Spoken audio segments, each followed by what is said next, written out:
though unsophisticated, maybe even unprofessional in a journalist.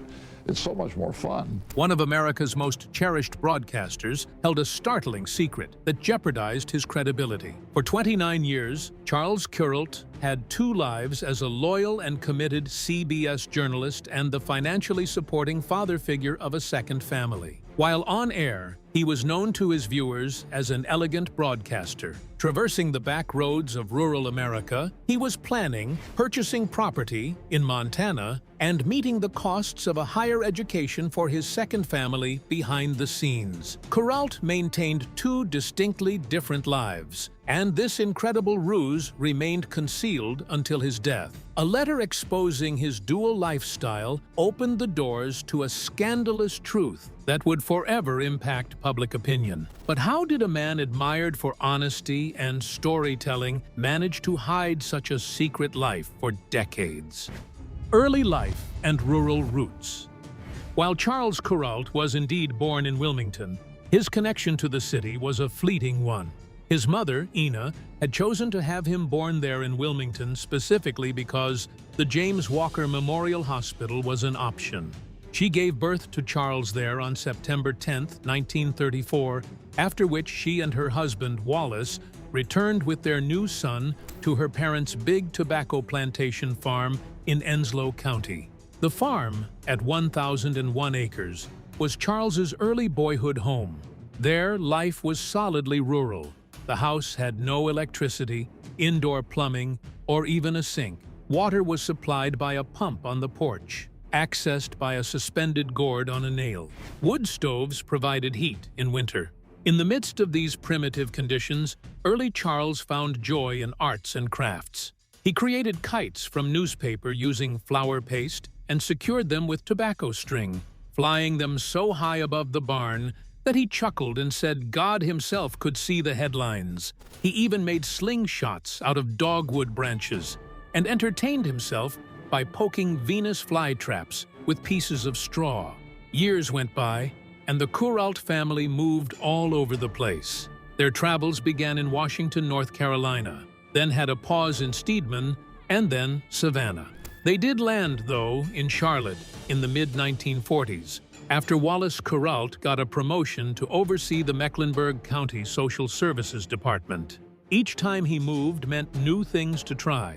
Especially, Charles found increasing interest in radio broadcasting. By age 14, he was announcing in minor league baseball games and hosting a music show at Charlotte Ways Radio. The same year, his talent was noticed when he was awarded a school-level writing competition for his report on a dog causing a baseball game to be interrupted. During his time at Alexander Graham Junior High, 1945 to 1948, Charles learned from Ann Batten about journalism basics. He demonstrated particular aptitude by writing weekly columns entitled Kaleidoscope for the school newspaper. Yet another noteworthy achievement was attained in 1948, when, at the tender age of 14, Charles won the prestigious National Voice of Democracy contest. One of only 4 national winners for that year, he received a $500 scholarship, well over $5,000 today, and traveled to Washington, D.C., where he was welcomed to the White House by President Harry S. Truman.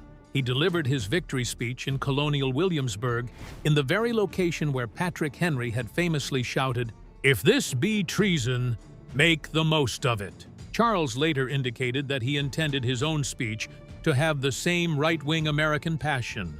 Charles grew up spending his summer breaks picking tobacco fields alongside his grandparents in Enslow County. One of his duties was harvesting leaves and delivering them to the stringer to string the leaves onto wooden drying sticks. These lots of tobacco were then hung in log barns to dry. He especially enjoyed the 50-mile rides to the Kinston Tobacco Market with his grandmother, Rena. On these trips, she regaled him with tales of thieves who had been swiping from homecoming farmers for years, recounting how wagons used to travel with riflemen leading the way. Charles would pretend to repel imaginary swindlers, a habit that later influenced his writing style during his television career. Hood's childhood in the segregated South provided Charles with a different perspective. Though he attended the all-white schools, he was exceedingly sensitive to the racial imbalances surrounding him. Police brutality in Charlotte regularly made the headlines in the Charlotte Messenger, the Charlotte black newspaper. His father's work as a social worker also exposed him to institutionalized injustices. These early experiences significantly impacted his subsequent journalism style. Although he never overtly promoted politics on television, he always sought to lend a voice to the marginalized communities, creating stories that told the voiceless, normally unheard things. Charles was an excellent student at Central High School, 1948 to 1951, gaining a reputation as the school's top writer. His classmates prophetically chose him as most probable to succeed in 1951, even though success was beginning to catch up with him already.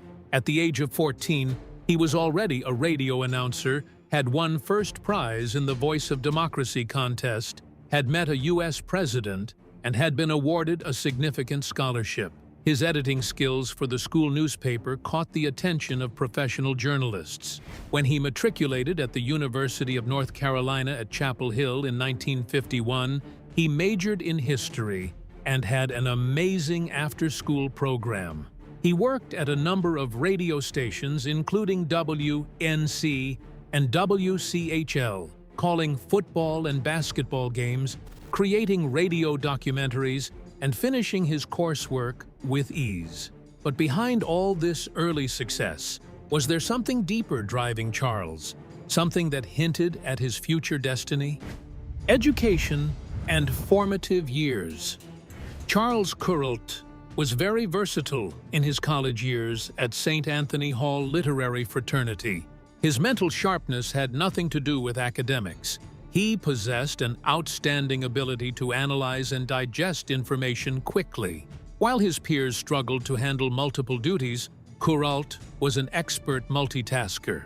He could write complete scripts, record them professionally, and then excel in history exams without compromising performance. At age 19, Kuralt started working at Ways Radio in Charlotte, his first professional broadcasting experience. Unlike most collegiate engagements, he was asked to perform professional baseball play-by-plays with refinement that was almost otherworldly, a talent that would also serve as his trademark. The manner in which he spoke gave the impression that he was sitting alongside his audience members at home. Whereas others spoke with lots of statistics, Kuralt penned exciting stories that connected with the audience. The station received numerous accolades praising his work, which left the management stunned at how the best came out of a teenager. His distinct, calming voice provided an aura of identification with listeners, being heard and seen. In 1954, Kuralt assumed the editorship of the university newspaper, the Daily Tar Heel. During his life, he never hesitated to tackle contentious matters. He composed inflammatory editorials challenging racial segregation, even anticipating widespread resistance. He was accused of being a communist, and politicians from the state openly condemned him. When the university had imposed an alcohol ban in the fraternities, Kuralt fired back with customary élan, penning an editorial titled "Pierre Meet Fred." His insightful article compared the school's policy to a French crusade against wine, proving his mastery of challenging authority with sarcasm. But what drove this fearless young writer to risk everything for his convictions? Was it passion, rebellion, or something deeper? Developing a career in journalism. Upon graduating from UNC with a history degree in 1955, Kuralt had a decision to make. Despite pressure from his family to go to law school, the safer route, he decided to dedicate himself to journalism instead. This followed the recent achievement of being awarded a national prize for a radio documentary charting the history of North Carolina. The excellence of the documentary caused eyebrows to be raised among broadcasting practitioners nationwide, surprising his professors when he turned away from law school to pursue journalism. Though financially tenuous, given his family's modest means, his determination paid off when CBS News hired him in 1957 at age 23 as the network's youngest correspondent ever. Kuralt transferred to CBS headquarters in New York in 1959, a boyhood dream fulfilled. His childhood hero, Edward R. Murrow, had an office in the building.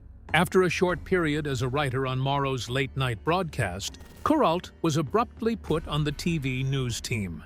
CBS was searching intensely for new on-air talent at the time, as TV news was still a new and demanding medium. He contributed to programs such as Dimensions on Health and created interesting short features on American life. His work entailed writing well-crafted radio portions within tight deadlines, refining his ability to write strong stories within a limited time frame, something that would be defining of his future career. One such milestone arrived in 1960 when, only 25 years old, Kuralt was named the inaugural host of Eyewitness to History, a prime-time series with a revolutionary format. He was one of the key men assigned to cover the historic Kennedy-Nixon debates, a television event that transformed broadcasting. A record 77 million viewers tuned into these debates, which was more than 60% of American adults then. Variety magazine highly acclaimed him as youthful, good-looking, poised, and authoritative, with an authentic presence that commanded the trust of viewers. What was even more impressive in his success was that he was learning television broadcasting even as he covered one of America's most critical political events. In 1961, CBS gave Kuralt a big test by naming him Chief Latin American Correspondent in Rio de Janeiro. In his 20s then, he covered 23 countries under real danger. His work entailed reporting on regions with street uprisings, revolution, and ongoing unrest, where a single mistake could prove devastating. He worked in this profession until October 1962, during the Cuban Missile Crisis, further destabilizing the area. Every one of his reports demonstrated that he was a master of keeping his head in a maelstrom, and he was a steady and reliable voice in world journalism. When he returned to the United States in 1964, Kuralt was surrounded by a nation at the very center of revolutionary change. Protests, war, and civil rights struggles were underway, and Kuralt covered them at the front lines. His Vietnam War coverage was particularly intense, including one close call with mortality when he and his crew accompanied Vietnamese Rangers into combat. In his own words, "Half the company we were with got killed.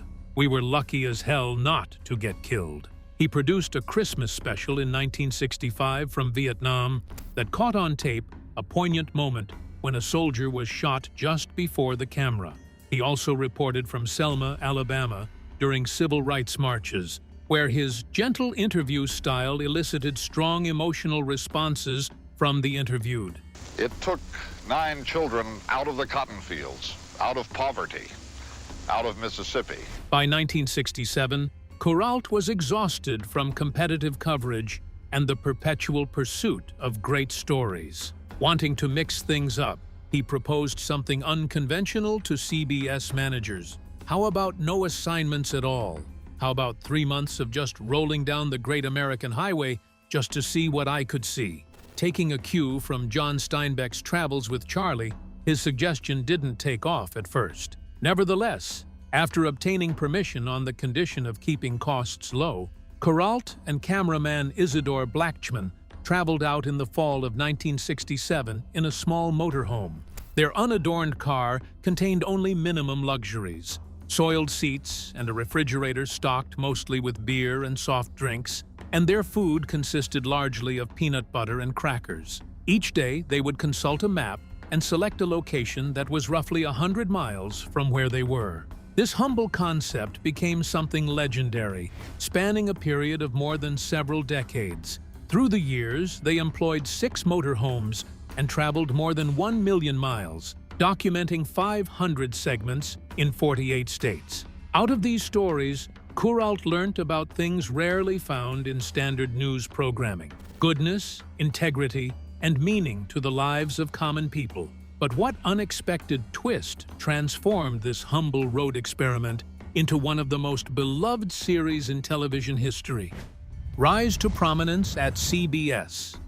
Charles Kuralt's reporting shattered television ratings history with tales that captivated individuals nationwide. His unique approach placed him at the forefront of getting to meet fascinating people who were the inspiration for his interesting stories. Some of his most iconic interviews were with such fascinating people as a fantastic 104-year-old jogger, a talented builder who constructed his home out of nothing but beer bottles, and a dedicated collector who possessed the world's largest ball of string. Kuralt's eclectic portfolio included portraits of wrestlers and jugglers, mountain guides and traffic patrols, tattoo artists and dancers, bagel bakers and sheep shearers, horseshoe pitchers and rodeo riders, sorghum producers and seashell hunters. Each piece was a quiet tribute to life's simple joys. One of the turning points was in 1970 when producer Shad Northshield joined the group. His development of mobile editing gear revolutionized their operation, allowing the crew to edit on location rather than returning to New York. It was a time and cost-saving innovation that kept production rolling. The mobile editing feature allowed Kuralt to stay out longer and travel greater distances without falling behind CBS deadlines. This new technology was a huge factor in the long life of On the Road and gave Kuralt as much creative freedom as he required. It is possible that the show might have been pulled too early otherwise. Breakthrough stories and recognition. One of Kuralt's most moving segments aired in 1972 and addressed aging hobos on the rails of California. These were men and women who had lived on society's periphery for decades, surviving on boxcars and existing in makeshift encampments. While most Americans had forgotten these sojourners, Hello, I'm Charles Kuralt. We're off again to meet a few people on the back roads of America. Kuralt honored their story with respect and dignity. He took a great deal of time interviewing their stories and having them in genuine respect. His tender portrayal earned him an Emmy Award. Recognizing the reality of this transient life, rapidly disappearing due to expanding freeway systems, Kuralt preserved these stories for future generations. By the 1970s, Kuralt's On the Road had become something extraordinary. Already a chronicler of the American experience, he and his tiny staff produced over 600 short documentaries. From sea to shining sea, viewers put aside their hectic lives to watch these mini-dramas, which Time magazine so aptly described as two-minute ceasefires in the midst of the era's upheaval. While other news programs focused on riots, protests, and war, Kuralt offered an alternative view, recounting stories of everyday Americans and offering hope.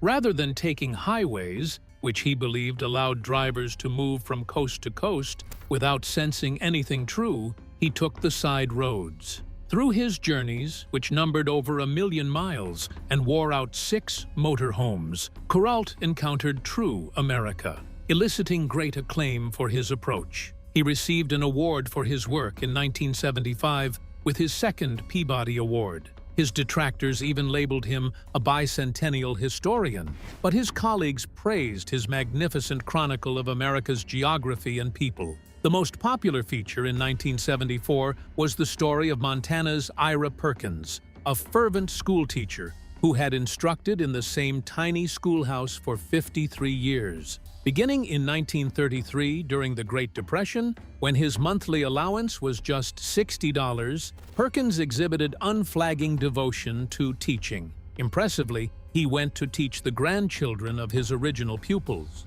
Each day began with his own routine of dancing to wake up his students and instruct them in manners. While his one-room schoolhouse was not elaborate, with several grades doing maths and history simultaneously, his methods were effective. Kuralt recounted this story with typical understated deference. In 1975, Kuralt embarked on a monumental project when he joined the wagon train journey from Valley Forge to California for America's bicentennial. Taught by Bob Specka in Walnut Creek, California. The venture evolved into a series titled On the Road to 76, where he went about exploring all 50 states. Not just documenting the journey, Kuralt was an active participant, staying among the travelers and recording every detail of life on the road with meticulous care. The Peabody judges acknowledged his achievement, describing how he demonstrated the persistence of a pioneering spirit. They particularly admired his ability to locate rich meaning in small towns and infuse life into forsaken ones. One of Kuralt's most powerful works was aired in 1976. When Kuralt says he's leaving, he isn't dickering for more money. He's leaving. And this reported the story of a blind mountaineer who was attempting to climb Mount McKinley, now known as Denali, the highest mountain in North America. The climber, though blind, persevered in his quest. Kuralt's work revealed genuine bravery to the nation. He would often comment that heroes weren't on film or in politics, but in plain neighbors. This segment established a template for all the following narratives, highlighting the grit, hope, and quiet determination of common people. It was in 1977 that Charles Kuralt made headlines when his pioneering program On the Road celebrated its 10th anniversary. Kuralt decided to mark this milestone by shining the spotlight on the unassuming charm of small-town barbershops. These apparently dull places were the colorfully vibrant community centers where locals gathered to exchange lively conversations regarding sports, politics, and individual woes. Besides the mere act of haircutting, these barbershops were also significant social hotspots where people converged and lived their day-to-day lives. In that same year, Kuralt looked back on the humble beginnings of the program, disclosing that when he originally pitched the idea to CBS managers, he asked for only a 3-month commitment. His presentation was startlingly simple. No drawn-out production schedule, no advance assignment of stories, just 3 months of wandering America's roads. What started as a provisional experiment became an unprecedented 25-year odyssey. Although Kuralt's travels captured the hearts of millions, they were not without serious hardship. The staff oftentimes were forced to deal with mechanical breakdowns of their motorhomes, which left Kuralt sleeping in cramped, chilly quarters. Kuralt expanded his journalistic work in 1979 to include environmental topics, specifically endangered species. For the debut edition of CBS Sunday Morning, I'm Charles Kuralt, and this is Sunday Morning, a 90-minute CBS News program that starts right now. Which was broadcast on January 28, 1979, he went to Cobscook Bay, Maine, and delivered an emotive commentary on bald eagles. He stood on the spot of rough ocean winds and passed on these descriptive words. One day, if you are fortunate and if you happen to notice properly, you might manage to catch an eagle flying over you. A glimpse like that can halt your heartbeat. His timing was as prophetic as possible. With only a handful of bald eagles remaining in the lower 48, Kuralt's story meant something extra special. Alaska, home to roughly 30,000 eagles, the nation's largest concentration, provided a stark contrast to the bleak situation elsewhere. Kuralt helped educate people about the real importance of conservation efforts through his voiceover. It was in that defining year that CBS gave Kuralt another assignment, anchoring Sunday Morning out of their New York bureau. Demonstrating extraordinary dedication, he continued his grueling cycle of weekday traveling while commuting to New York to anchor weekends. This grueling cycle continued unbroken for 9 years before 1988, when years of constant traveling caught up with him and pushed him out of roving correspondent work. Contrary to popular rumor, Kuralt never produced an episode in China in 1985. In 1989, though, he showed his journalistic agility by covering the dangerous democracy protests in China. Despite his reputation as a gentle storyteller, Kuralt always showed grit in tackling difficult subjects during his career. As early as 1967, he had organized an ambitious North Pole expedition with Ralph Plaisted, facing dangerous conditions and temperatures of -40 degrees. In the turbulent 1960s, he reported on the heart of the Congo Revolution, though he later confessed that the ruthlessly competitive field reporting had driven his quest for On the Road. In 1990, Kuralt published his autobiography, A Life on the Road, which was a bestseller. The work offered a candid look at his life, with close calls such as coming close to hypothermia while filming the Northern Lights over Alaska, during which the temperature dropped and camera gear failed due to the cold. He openly shared the great loneliness that was so much a part of his journeys, describing weeks with little to no human contact. His health encountered some serious issues along the way,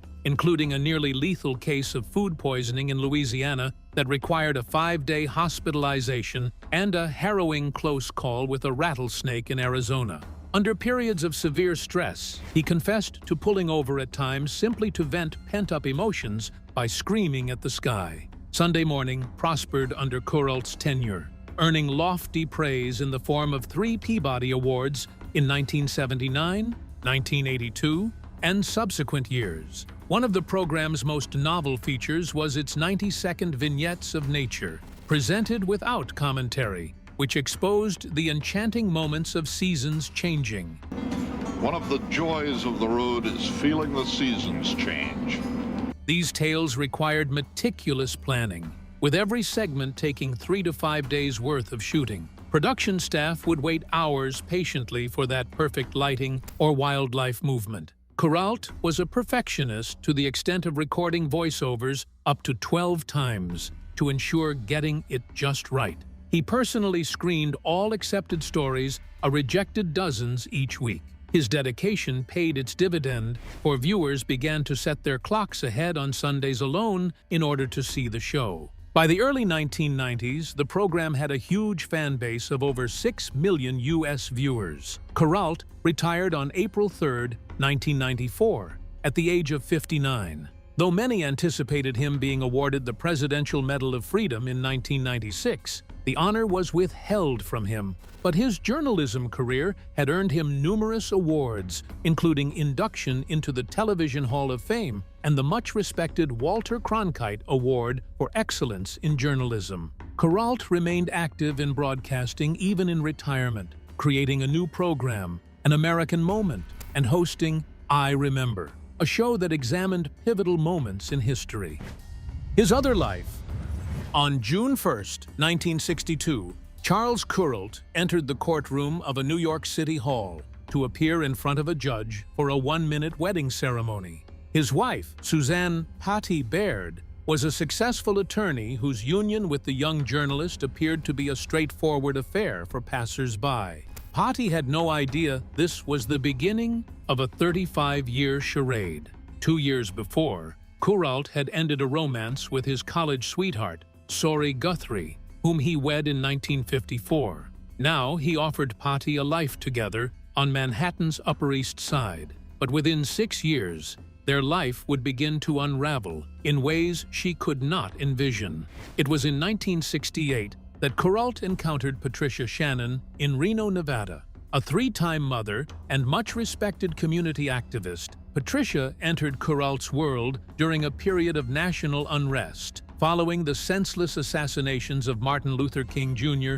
and Robert Kennedy. Fresh from initiating his On the Road series on CBS, I've been on the road in America for more than 20 years now. Kuralt employed his travel schedule as a convenient alibi for frequent visits. At the time he met Patricia, something happened. Charles Kuralt showed up one evening unheralded at Patricia's door with 36 roses, taking her to dinner. The serendipitous encounter became an all-night conversation at a motel lounge, the beginning of a 28-year covert affair. By 1969, Charles had brokered Patricia's divorce proceedings. He relocated her and the children first to New York, then Colorado, establishing a distance from censure. The same year, he started meaningful financial support, donating altogether around $600,000 over a period of 10 years, a sum worth more than $4 million today. His generosity also involved underwriting financing for her landscaping business venture, funding her education in London, and purchasing real estate properties in San Francisco. Whereas his de jure wife secured their public life in New York, Charles secretly created another family on the other side of the country. Charles purchased 20 acres in 1970, just outside the Big Hole River of Montana. Together with Patricia, he constructed a cabin, going around describing it to others as just a fishing retreat. He would disappear every September for weeks, always accompanied by Patricia. He purchased a nearby old schoolhouse and invested $180,000 into renovating it into a writing retreat where he desired to spend his retirement years with her. The property eventually expanded to 90 acres, evolving from a mere retreat to a whole second life. Charles had built such a close bond with Patricia's children that in 1971 he had taken to signing letters as Pop. He had purchased her son his first baseball glove, taught her daughter how to drive, and even helped pay for their college tuition. In spite of a busy career, Charles made daily phone calls and bi-weekly visits as a matter of habit. The CBS audience adored him as a warm, folkloric storyteller, and behind this public persona, he embedded a well-crafted and parsed lie that permeated all corners of his life. Charles, in the 1980s, began to incorporate Patricia's son into his CBS reporting and political convention coverage, shamelessly introducing him as his son. At the same time, his real wife remained in New York, unaware of the charade of his regular, inexplicable disappearances. Charles persisted with devotion by purchasing Patricia a $50,000 Irish cottage, yet another clandestine property to add to the life they lived together. During June 1997, when Charles battled lupus in a New York hospital, his health in serious decline, Charles penned a letter to Patricia 16 days before he died. In it, he assured her, "I'll get the attorney to come by the hospital to ensure you inherit the remaining MT property if need be." He had secretly given her $80,000 3 months earlier to buy 202 acres of land in the guise of a simple sale. Charles died on July 4, 1997. When she laid him to rest, Patricia Shannon arrived with the letter in hand that would create an episode that would ruin lives. His wife of 35 years, PT, learnt for the first time about his other family. She discovered that he had given them hundreds of thousands of dollars, purchased land, paid for their kids' school fees, and celebrated holidays with them because she was oblivious in New York. The letter Patricia had written became pivotal testimony in a subsequent court battle. The Montana house, today valued at over $600,000, was the source of scorching litigation. Following the death of PT in October 1999, Kuralt's older daughters from his first marriage joined the battle. Shannon also testified to how Charles had treated her children as his own, showing her a Christmas poem that he had written with the lines having promised pearls, a suit, a sweater, and himself, ending with "my life." The poem and letter were pivotal evidence. The Montana Supreme Court on March 22, 2000, gave the ruling in her favor, with the estate paying $350,000 in taxes on land they no longer owned, taking the loss to a figure close to $1 million. The daughters of Charles received nothing from the property, with the public life of their father forever tainted. The most recent revelation was in 2002 when Patricia Shannon penned her memoir, Charles and Me. She recounted the poems, night calls, tours around America, and the Irish cottage. Her account revealed that Kuralt had deceived not just his wife, but the entire nation. The man America counted on to tell the truth had lived perhaps the grandest lie of all. Thank you for watching. Make sure to like, share, and subscribe.